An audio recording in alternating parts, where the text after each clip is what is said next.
Hey toi derrière ton écran qui aime les sujets sur la WWE, n'hésite pas à t'abonner à la chaîne de W Live France en activant les notifications pour ne rater aucune vidéo.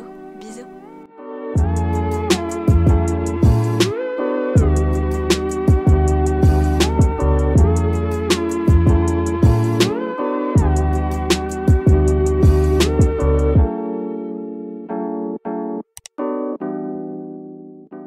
S'il y a bien une superstar qui fait ça à la WWE depuis des années maintenant, et je pense qu'on est à peu près tous d'accord pour le dire, je sais pas si vous êtes d'accord avec moi, mais c'est Randy Orton. Depuis des années, Randy Orton, sa carrière, elle fait ça. C'est-à-dire que Randy Orton, c'est l'un des plus grands catcheurs au monde. Et ça, on peut pas dire le contraire. Randy Orton est l'une des plus grandes légendes du catch et le restera. Quand on parle de catch, quand on parle WWE ou même du catch en général, Randy Orton nous vient tout de suite à l'esprit. Forcément, parce que c'est une putain de star et c'est l'une des plus grandes légendes de tous les temps. Il n'a pas fini sa carrière, encore. Il a dit dans une récente interview que il allait rester encore à peu près 10 ans du côté de la WWE. Enfin, non, il a dit qu'il allait encore catcher 10 ans. Voilà, il allait encore catcher 10 ans, une décennie. Donc parce qu'il a 40 ans, Randy Orton, il a dit qu'il allait catcher jusqu'à ses 50 ans. Bref, là n'est pas le sujet. Et c'est étrange parce que comme une légende comme Randy Orton, mais voir que fin de carrière, non, parce que du coup il a dit qu'il allait rester encore 10 ans, mais voir qu'il fait tout le temps ça, c'est-à-dire qu'à un moment il est au top, après il redescend, il remonte au top, il redescend, et ça depuis des années. Depuis à peu près 2017, environ 2016-2017, c'est là où ça a commencé à jouer des tours à Randy Orton. Tu vois, parce que vers l'époque 2013, 2014, 2015, même avant, il était au sommet de son art, Randy Orton. C'est là où il a gagné tous ses titres mondiaux. Je veux dire, Randy Orton est l'un des plus titrés actuellement. Et c'est là où il a gagné tous ses titres mondiaux. Et à partir de 2016, il a commencé à avoir sa feud, où il a rejoint la Wyatt Family, où il a été champion avec Bray Wyatt dans la Wyatt Family justement. Il a eu un match, eh bien, à WrestleMania 33 en 2017. Enfin, non, il a eu un match, il a eu le match à WrestleMania 33, si c'est ça, pour le championnat de la WWE, qu'il a gagné face à Bray Wyatt, donc tant mieux, hein, j'étais vraiment content pour lui.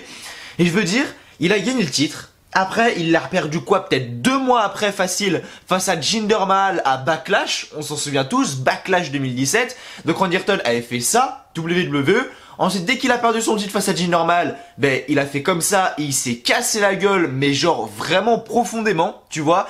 Et le mec, genre pendant 1 an, on l'a presque plus vu. On l'a presque plus vu. Il y en a qui vont me dire, oui, mais il est quand même devenu Grand Slam Champion à Fastlane 2018, donc début d'année 2018. Oui, mais Randy Orton était là, le mec c'était un face, il avait pas d'âme, il était sans goût, le mec ça se voyait qu'il arrivait, le mec il s'en battait les couilles, ça se voyait qu'il était dégoûté d'être là, même lui il disait dans des podcasts, ça le dégoûtait limite de catcher parce que être un face ça ne l'intéressait pas, mais bon Vince McMahon le voulait vraiment le montrer comme un putain de face, un putain de gentil, tu vois. Et Randy Orton du coup il a fait 2017, fin 2017 comme ça, début 2018 pour moi il a coulé parce que quand il était face vraiment c'était claqué réellement, et ensuite du coup il est remonté à un moment l'été 2018. Je sais pas si vous vous souvenez, mais l'été 2018, Randy Orton, je le regardais, je bandais devant lui, pour la simple et unique raison que vous vous souvenez de sa feud avec Jeff Hardy. Et là, c'était le putain de Randy Orton psychopathe, vraiment, qui était au sommet de son art. Et je retrouvais justement le Randy Orton qui me faisait kiffer dans les années 2010, autour des années 2010. Tu vois, vraiment le Randy Orton heel, le Randy Orton qui a la rage, le Randy Orton sadique, le Randy Orton qui est là pour faire mal, tu vois, le vrai Randy Orton. Et malheureusement, ça a pas duré longtemps. Et c'est pour ça que je vous dis que ça fait comme ça, parce que ça a pas duré longtemps, ça a duré quelques mois, ça feud avec Jeff Hardy. Je veux dire, ça s'est arrêté, je crois, à partir de Hell in a Cell 2018, c'est ça. Donc ça a pas duré très longtemps, pour vous dire la vérité. Randy Orton, ensuite, qu'est-ce qu'il a fait dans l'année 2019? Ben, il a rien fait de spécial non plus. Hein, je veux dire, Randy Orton, en 2019, qu'est-ce qu'il a fait réellement de spécial, Orton? Pour moi, il a rien fait d'extraordinaire. Peut-être que j'oublie des choses, mais pour moi, il a rien fait de spécial. Et là, il revient en 2020, tout début de l'année 2020, boum, rivalité avec Edge. Et là, on peut dire que, pas qu'il est au sommet de son art, mais que ça y est, il commence à être dans la phase montante. Quand on voit ce qu'il a fait subir à Christian ce soir, c'est-à-dire que le mec a mis Christian en PLS juste avec un punk kick, c'est que ça fait plaisir de voir le Randy Orton. Vous n'hésitez pas à me dire dans les commentaires dès maintenant. Qu'est-ce que vous pensez de Randy Orton actuellement? Qu'est-ce que vous pensez du Randy Orton depuis 4 ans, depuis l'année 2016? Est-ce que pour vous, il est sur une phase descendante depuis 2016? Est-ce que pour vous, il est sur une phase montante depuis 2016? Est-ce que pour vous, il est, comment on dit, linéaire, je crois que c'est? Enfin, genre, il est toujours pareil, quoi. En gros, ça a pas descendu, ça a pas monté. Ou est-ce que au contraire, vous pensez comme moi que ça fait des vagues, tu vois. Un coup il est au top, un coup il redescend, un coup il est au top. N'hésitez pas vraiment à me donner votre avis sur Randy Orton, mais j'avais envie d'en parler parce que le segment de ce soir, enfin le match, le dernier match plutôt, était vraiment sympa. Pour vous situer un petit peu dans le contexte, pour ceux qui n'ont pas regardé Raw, on a Randy Orton qui est arrivé ce soir, Christian qui est arrivé, enfin Randy Orton a annoncé que Edge était blessé, et Edge est réellement blessé, il s'est même déjà fait opérer, on va en reparler dans quelques minutes. Et on a son pote Christian qui est arrivé, Randy Orton lui a lancé bien un challenge pour l'affronter ce soir. Christian plus tard dans la soirée a accepté le challenge, du coup on a eu le match entre Christian et Randy Orton, justement, si on peut appeler ça un match, et en gros le match démarre, Christian est aux côtés de Ric Flair qui l'a boosté toute la soirée, c'est-à-dire que plusieurs fois dans la soirée, on voit Ric Flair qui est en train de booster Christian, en train de lui donner des conseils pour battre Randy Orton, etc.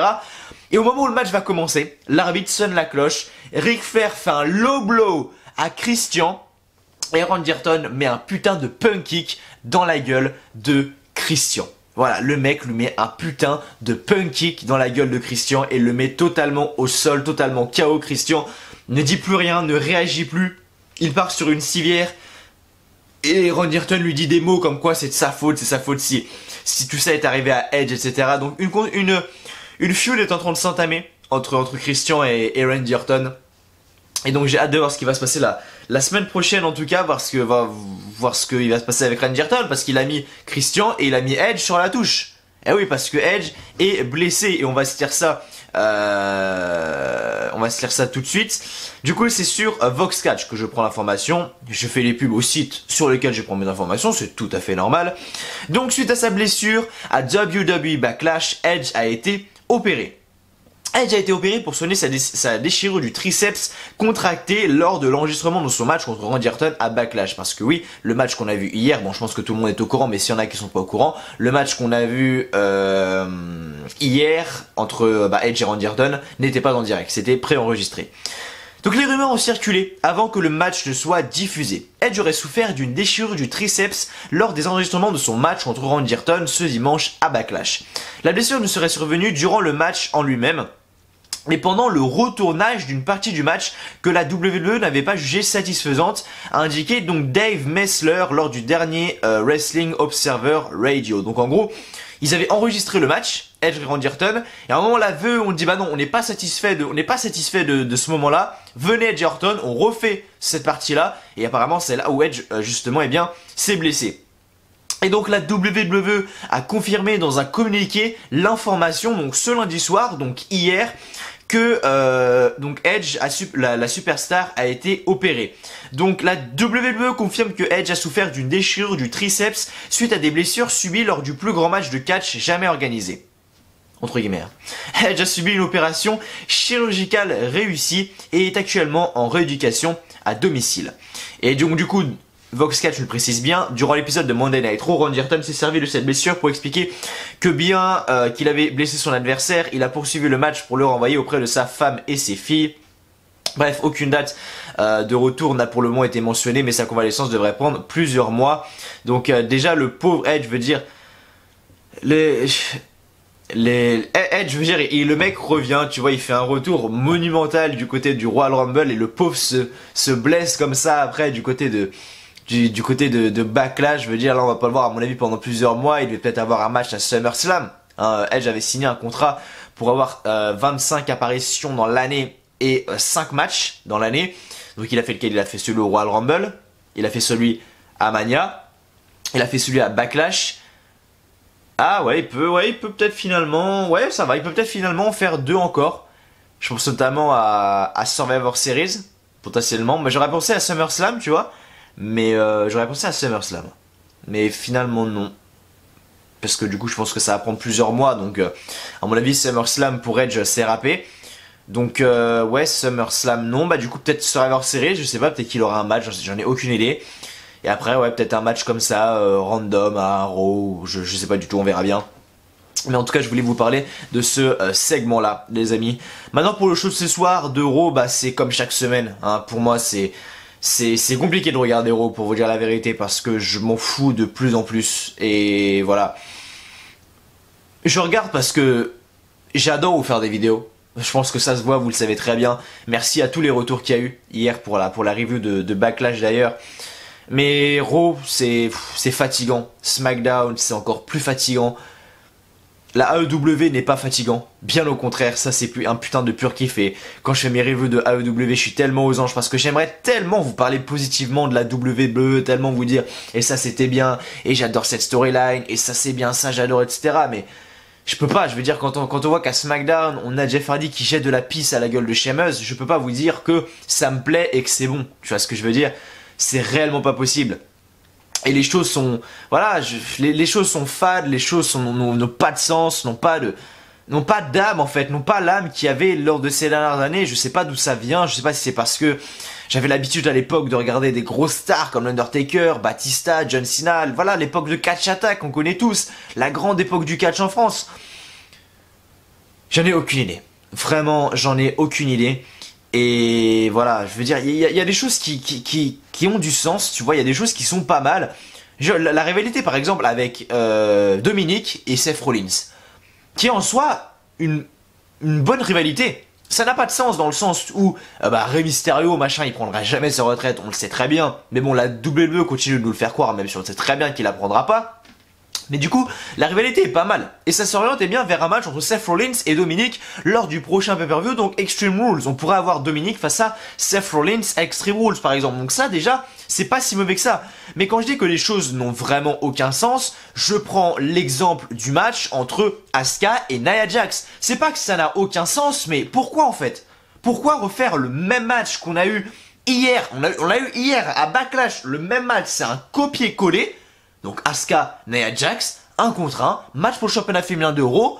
Je veux dire, c'est un copier-coller, on l'a déjà vu hier. Non, faut qu'il boum, il te le refoute à Raw. Faut qu'il te le refoute à Raw hier. Enfin, ce soir, quoi. Faut qu'il le refoute à Raw ce soir. Je capte pas le délire, en fait. Je capte réellement pas le délire. Il y a des choses comme ça, également le match pour le championnat de la WWE, depuis quand alors là peut-être que c'est arrivé, peut-être que c'est moi qui me trompe, mais moi j'ai jamais vu ça de ma vie. Depuis quand un match, enfin pour un championnat du monde est défendu en match tag team? C'est-à-dire que si R-Truth, c'est-à-dire que si R-Truth prend le tombé, Drew McIntyre, le mec est plus champion. Je sais pas c'est quoi le délire. Bobby Lashley, il peut avoir son rematch, ce qui serait pas mal, parce que le mec hier à Backlash était à 2 doigts d'être champion du monde. Il y a Lana qui est arrivée comme ça en colère, je sais même pas pourquoi. Bref, elle a complètement craqué la meuf. Et Bobby Lashley allait gagner le titre. Je veux dire, ce soir on pourrait avoir un rematch. Là par contre ça m'aurait pas dérangé. Mais Mathieu, tu dis qu'Asuka et Nia Jax c'est du réchauffé. C'est du réchauffé vu qu'on a eu le même match. Mais Drew McIntyre, Bobby Lashley ça ne dérange pas. Oui, parce que là il y a un enjeu derrière. Là il y a un enjeu. Asuka, Nia Jax ça s'est terminé en double countdown. Ok, voilà, mais je veux dire c'est un copier-coller du même match qu'on a eu. Et là, le match pour le championnat de la WWE, certes, ils ont essayé de faire différemment. La preuve, ils ont fait un match par équipe, mais ça n'a aucun sens. Pourquoi ne pas faire un contre un? Oui, ça serait également un copier-coller de ce qu'on a eu, mais c'est différent parce qu'il y a eu une interaction de Lana qui a complètement pété les plombs et qui a fait perdre son homme Bobby Lashley, alors que ça n'aurait jamais dû avoir lieu. Vraiment, ça n'aurait jamais dû avoir lieu, cette fin-là. Je veux dire, ça n'avait absolument aucun sens. Bobby Lashley, le mec, allait devenir champion du monde, t'as sa meuf qui arrive, pas contente, énervée, et qui est là en train de lui gueuler dessus, tu sais même pas pourquoi, pour faire gagner bien Drew McIntyre. Pourquoi? Alors est-ce que la victoire de ce soir était pour recrédibiliser un peu l'image de Drew McIntyre? Parce que je veux dire, montrer Drew McIntyre comme quelqu'un qui a besoin d'avoir Lana pour battre Bobby Lashley, ça la fout un peu mal pour un grand champion comme Drew McIntyre. Même si pour l'instant Drew McIntyre est loin d'être un grand champion du monde, il est qu'au début, mais je veux dire, une des plus grandes stars actuellement à la WWE, le montrer comme quoi il a besoin de Lana pour battre Bobby Lashley, ben ça la fout réellement un peu mal. Ça la fout vraiment un peu mal. Et ça me fait chier pour vous dire la vérité. Donc voilà. Il y a ça. Bon, ce qui est bien, c'est que Bobby Lashley a largué Lana. Hein, il a demandé le divorce. Bon, on ne devrait plus. Bon, je pense. Après, je sais pas où ça va venir, mais je pense qu'on devrait plus avoir cette storyline de merde entre Lana et Bobby Lashley justement. Et j'espère de tout cœur, parce que l'alliance entre Bobby Lashley et MVP, moi je l'aime bien. Elle est pas dégueulasse en vrai de vrai. Et du coup, voilà.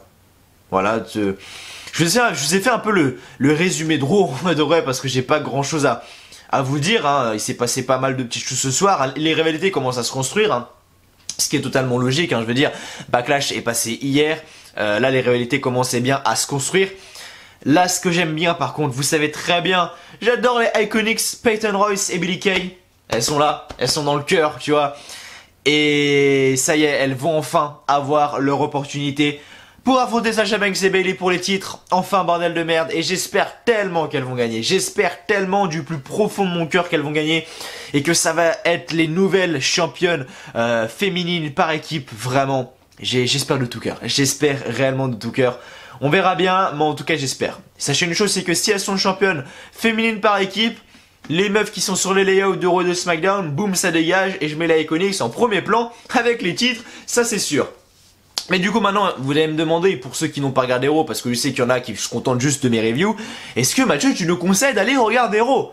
Non, parce que c'était la même chose. C'était la même chose que ces dernières semaines, hein, j'ai envie de dire.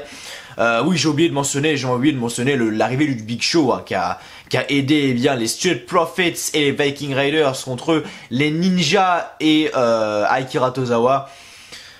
Mais voilà, en vrai, il n'y a rien de spécial et c'est Raw en fait, c'est Raw chaque semaine et voilà, comme je vous dis, j'aimerais vous dire chaque semaine, j'aimerais arriver devant la caméra et vous dire chaque semaine, oui, ça a été bon, ça j'ai aimé, etc. Mais je peux pas parce que ça ne l'est pas en fait. Je ne peux pas parce que ça ne l'est pas. C'est pas que j'ai pas envie, c'est que je ne peux pas parce que ça ne l'est pas. Tout simplement, il faut arrêter de se voiler la face. On me dit que je tourne ma veste, etc. Mais si la VE produisait du bon catch, si ça produisait des bonnes storylines, je tournerais pas ma veste envers la AEW. Et encore, je ne pense pas avoir tourné ma veste, étant donné que je suis toujours là à faire des reviews de la WWE et je ne lâcherai jamais. Mais bref, voilà, je sais pas quoi d'autre vous dire. En vrai de vrai, j'espère que vous allez bien. Les amis, j'espère que vous êtes en forme. Aujourd'hui, en ce mardi 16 juin, voilà. Il me semble que la reprise des cours est obligatoire bientôt. Donc vous allez tous devoir retourner en cours, hein. Et attention, va falloir retourner à l'école les gars. Non mais voilà, j'espère en tout cas que vous allez bien les amis, j'espère que vous êtes en forme aujourd'hui. Je voulais vous parler d'une chose, mais est-ce que ça vaut vraiment le coup? Je voulais vous parler d'un film que j'ai vu hier soir, qui est un film absolument magnifique. Vraiment, c'est l'un des plus beaux films que j'ai vu de ma vie. Ça s'appelle Sauver ou Périr. Je sais pas si vous l'avez déjà vu, il est sorti en 2018, vers novembre 2018, mais moi je l'ai vu que hier. Et c'est réellement l'un des plus beaux films que j'ai vu de toute ma vie. Vraiment, ce film-là, il est absolument magnifique. Je vous laisse aller voir, si vous le souhaitez. En gros, l'histoire, c'est un pompier qui est avec sa femme, qui attend justement eh bien, des enfants, des jumelles, plus précisément. Et à un moment, il va sur une intervention, sur un dépôt qui est en feu. Et justement, donc, il traite, non, je sais pas si on peut appeler ça traiter, parce que moi j'y connais pas grand chose hein, dans tout ce qui est pompier, etc. Au niveau des termes, mais en gros, il commence à mettre l'eau sur le feu, etc. Sauf que du coup, lui, c'est le chef en gros de la section des pompiers, justement du dépôt, c'est-à-dire que c'est lui le supérieur, tu vois. Et en fait, t'as ces trois hommes qui sont bloqués en haut, dans les flammes, etc. Et donc, qu'est-ce qu'il fait? Tout le monde lui dit non, n'y va pas sauver tes hommes, etc. Sauf que lui, c'est un peu le chef, etc. Donc, il prend ses couilles. Et il y va. Il va sauver justement eh bien, ces trois hommes, tu vois. Il commence à les sauver, à les faire sortir, etc. Sauf que lui, à un moment, il a du mal à sortir. Il est complètement pris par les flammes dans le dépôt, en fait. Et puis, à un moment, il y a pas son supérieur, mais son collègue qui lui dit Pasquier, il répond, Pasquier, parce que Pasquier, en gros, c'est son nom. Pasquier, réponds. Et en fait, il répond pas parce qu'en fait, il dit je suis coincé, parce qu'en fait, il avait vous savez, les pompiers, bah, ils ont des grosses combinaisons, etc. En fait, le gars, il était coincé dans les flammes à cause de sa combinaison. Du coup, il a dû retirer sa combinaison.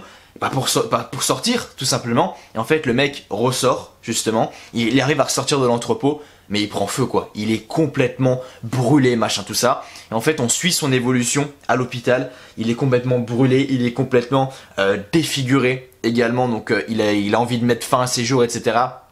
Sa femme qui est là, le soutient pendant les premiers mois. Réellement, elle est à fond derrière lui, elle le soutient, elle le soutient, elle le soutient. Mais au fil des mois, ben, sa femme se lasse, justement. Sa femme se lasse. C'est pas qu'elle se lasse, mais c'est qu'elle sait plus, en fait, si elle l'aime encore comme avant, parce qu'il a réellement changé physiquement. Hein. Je veux dire, avant, il était beau gosse, tu vois. C'est un acteur qui est beau gosse dans la vraie vie. Hein. En fait, tu vois qu'en fait, après, bah, en fait, il est totalement défiguré, etc. Il ressemble vraiment plus à rien. Il a des cicatrices de partout et tout. Et c'est réellement un magnifique film. C'est réellement un magnifique film parce qu'on le voit justement, eh bien, faire on le voit en fait faire sa rééducation, etc. On le voit qu'il est, mais pourquoi ça arrive à moi? T'as sa femme, t'as lui qui regarde sa femme comme ça et qui lui dit, mais attends, est-ce que t'as déjà eu réellement envie d'un monstre comme ça, qui lui dit et tout? Et sa femme lui dit, mais je t'aime encore, etc., etc. Sauf qu'en fait, sa femme lui ment d'un côté, elle l'aime pas comme avant, du coup, elle lui parle au docteur. Enfin bref, c'est vraiment un film vraiment émouvant et magnifique, vraiment. Et je vous conseille d'aller le voir, en vérité. Après, ce qui est bien, c'est que ça se finit bien à la fin, parce que voilà, il a une discussion avec sa femme, en lui disant, bah écoute, maintenant je veux que tu me dises, soit tu me quittes avec les enfants, mais sache que mon visage, il restera toujours comme ça. Et le visage que tu vois là, bah il restera toujours comme ça. Et à la fin, sa femme, justement, eh bien, vu qu'elle aime, et en vrai, elle l'aime toujours, bien évidemment, parce qu'ils sont ensemble depuis des années. Elle l'aime toujours, elle dit, bah, j'accepte le visage que tu as. Et malgré qu'il est défiguré, etc., bah, ils vivent leur meilleure vie, en vrai de vrai. Même si, bah, il y a des choses qu'il peut plus faire, hein. Il a complètement le corps brûlé, il a moins de force, hein, voilà. Ce qui est tout à fait normal, mais ils vivent leur meilleure vie avec ses filles, etc. Et justement, même ses filles qui ont à peine un an et demi, tu vois, parce que, eh bien, toute sa rééducation a duré au moins un an et demi. Et justement, eh bien, on voit qu'après, ses filles l'acceptent comme il est, etc. Et c'est vraiment un magnifique film. C'est vraiment un magnifique film. Moi qui n'ai pas l'habitude de chialer, tu vois, ben là, j'ai versé ma larme. Là, j'ai versé ma larme. Au moment où, à la fin, bon, vous verrez si vous regardez le film, hein, mais à la fin, j'ai versé ma larme au moment où à la fin, il entreprend au niveau de l'Elysée, du palais de l'Elysée, il est dans la cour de l'Elysée, devant énormément de sapeurs-pompiers, devant le Premier ministre, etc. Et justement, il parle, il dit que en gros, il explique son histoire, hein, qu'il a voulu sauver ses hommes, et que finalement, eh bien, c'est lui qui est resté dans les flammes, que sa vie ne serait pas pareille qu'avant, qu'avec sa femme, il voulait déménager, construire une maison, il voulait ouvrir sa propre caserne, également du côté de Paris, mais que finalement, rien de tout ça ne serait possible. Rien de tout ça ne serait possible. Et c'est dans ces moments-là où on se dit qu'en fait la vie peut basculer tellement au dernier... Enfin, je veux dire, on ne sait pas de quoi est composé demain. Et en fait, on voit que la vie, c'est du sable en vrai. En fait, sur la Terre, on est un grain de poussière. On croit qu'on est quelque chose. Mais sur Terre, les potes, on est rien. On est juste un putain de grain de poussière. Et si la vie peut faire ça de nous et nous éjecter, elle peut le faire quand elle veut.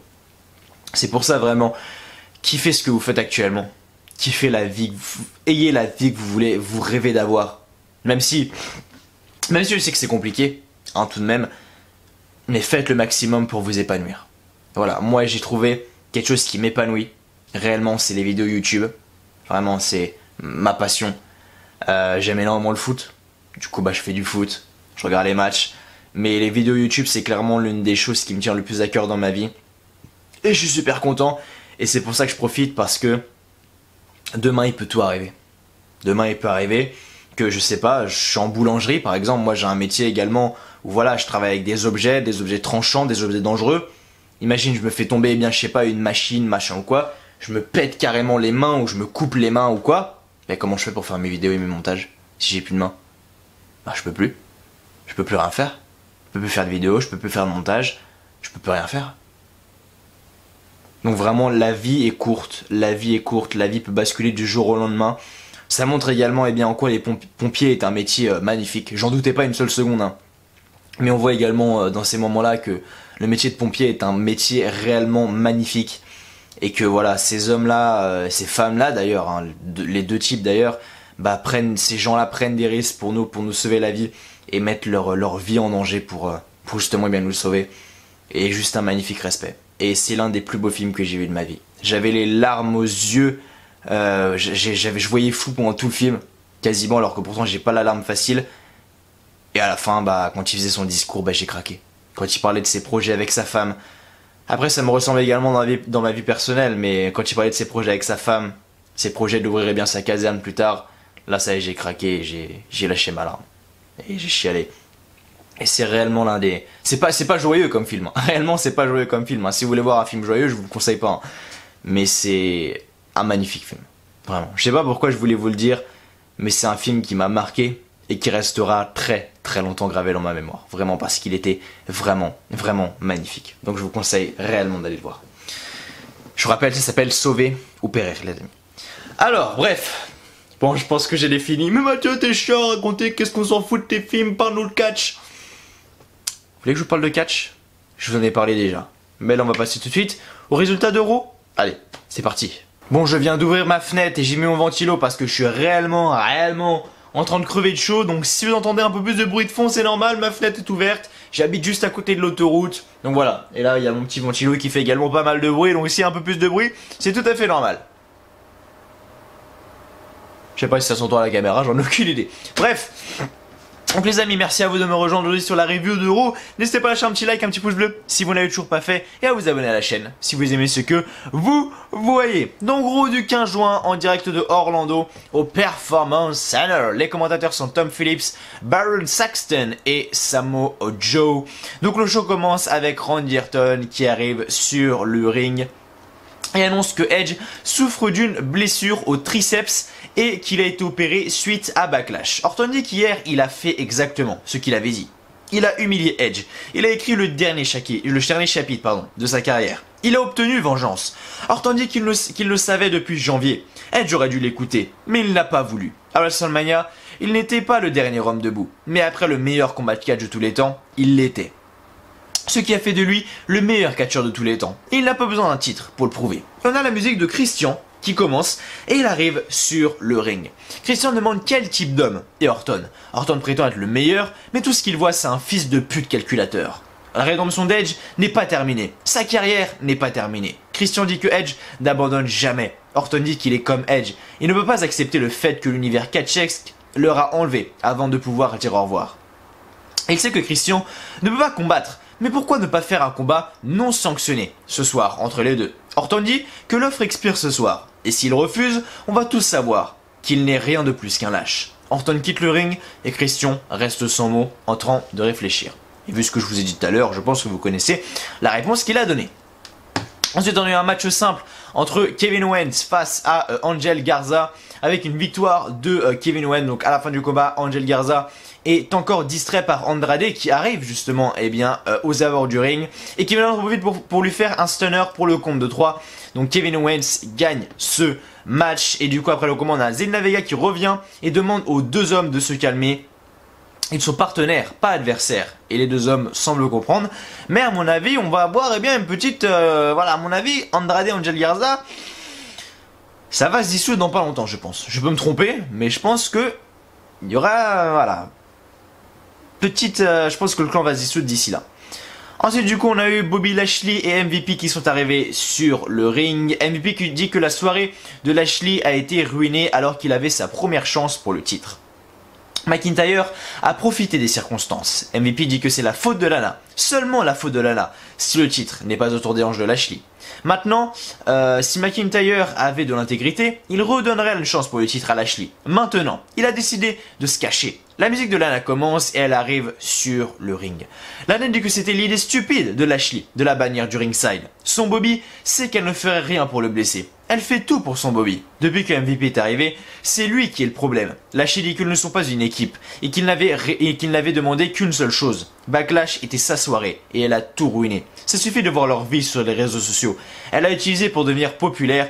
Lana dit que elle aurait couché avec quelqu'un de bien plus connu, si c'était le cas. Elle aurait dû coucher avec Drew McIntyre. Lashley dit qu'il veut le divorce et Bobby Lashley et MVP quittent le ring. Ensuite on a eu un match tag team, donc 8-man tag team match, donc les Viking Raiders et les Street Profits face à Akira Tozawa et les 3 ninjas. accompagné du ninja géant comme toujours. Du coup à la fin du combat, Ivar et Montesfort font un splash sur deux ninjas pour le compte de 3, alors que les deux autres avaient subi un spinebuster juste avant. Et après le combat, donc Akira Tozawa fait signe aux ninjas géants de venir sur le ring. Les Viking Raiders et Street Profits discutent entre eux et le Big Show arrive sur le ring. Le Big Show se débarrasse des ninjas les uns après les autres, mais le géant en profite pour partir.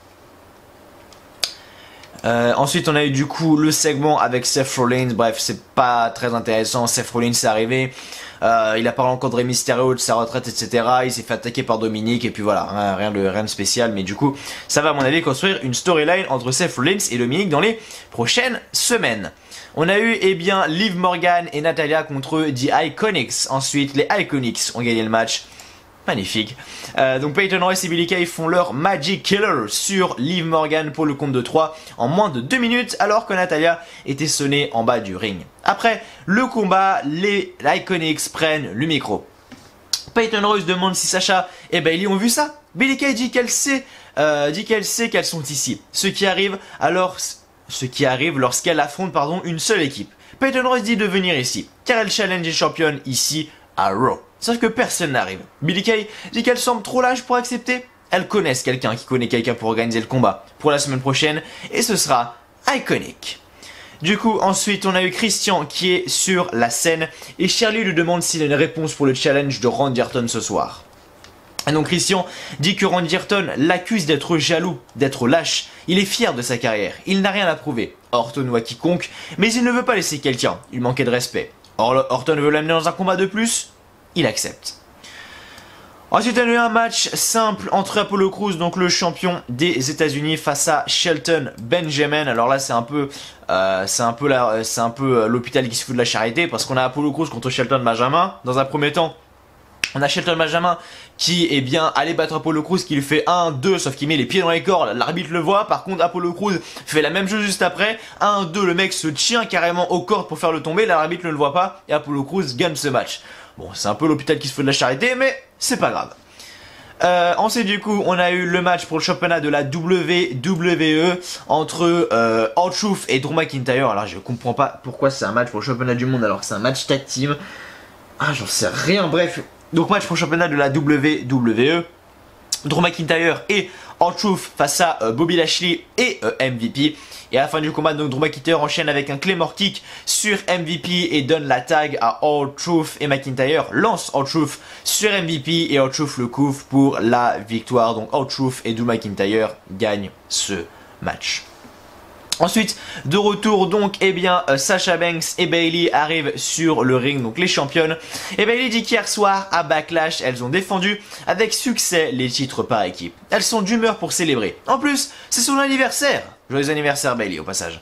Les Iconics arrivent. Billie Kay dit que personne ne veut les entendre parler. Les gens veulent une réponse à leur challenge. Oui ou non. Bayley demande si elles ont oublié ce qui est arrivé hier à Backlash. Une défaite ? Peu importe qui sera l'équipe, le résultat sera le même, avec elle comme championne. Billie Kay dit qu'elles ont gagné à WrestleMania l'an dernier. Elle ne pouvait pas supporter la pression. Sasha demande si elle veut parler de pression, et donc Peyton Royce la gifle, et du coup Bayley commence à hurler et dit qu'elles n'ont pas le droit de ruiner son anniversaire comme ça, et le challenge est accepté. Donc on aura Bayley face aux Iconics.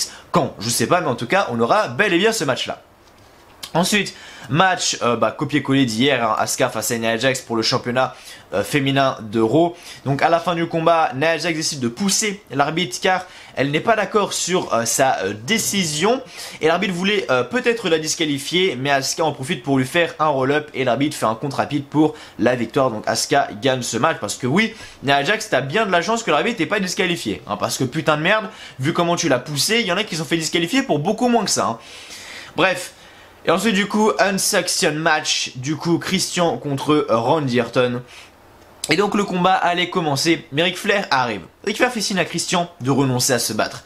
Il vient de parler avec Edge et il ne veut pas que Christian fasse ça. Christian doit passer à autre chose. Christian prend le micro et dit qu'il doit le faire. Le combat commence, mais Ric Flair fait un low blow à Christian et Orton enchaîne avec un punk kick et le couvre pour la victoire. Et après le combat de Randy Orton dit qu'il est désolé. Christian n'ait pas réussi à aider son ami. Tout ce qui est arrivé est de sa faute. Christian n'aurait jamais dû être ici. Les médecins arrivent pour s'occuper de Christian et Orton dit qu'il ne voulait pas faire ça.